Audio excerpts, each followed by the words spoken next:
The only begotten Son was mentioned in the New Testament 2 times. Yan po yung mababasa natin sa John chapter 1 verse 18 at saka sa John chapter 3 verse 18. Si Jesus Christ, yun, wala nang iba. Walang pangalan na Jesus Christ, pero no controversy, siya po yun, di ba? Si Jesus Christ, the only begotten Son. Tayo, the Son of God, nagiging Son or children of God naman tayo by adoption. Hindi tayo legitimate na bigatin.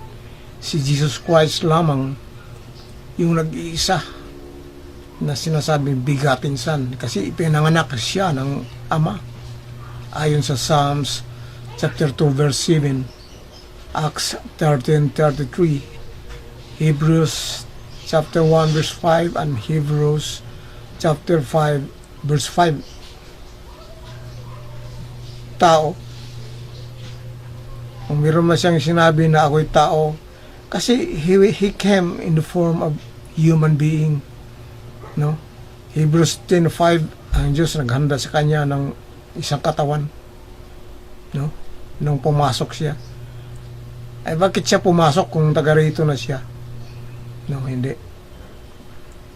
So yun po yung katuwiran ng mga naniwala na siya ay tao, ay wala, bagsak talaga. Yung mga ginagawa nyo, palusot lamang yan.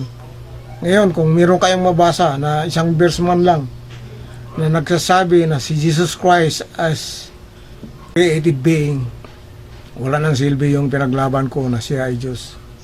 Isang verse lang kailangan na siya ay nilalang. Diba?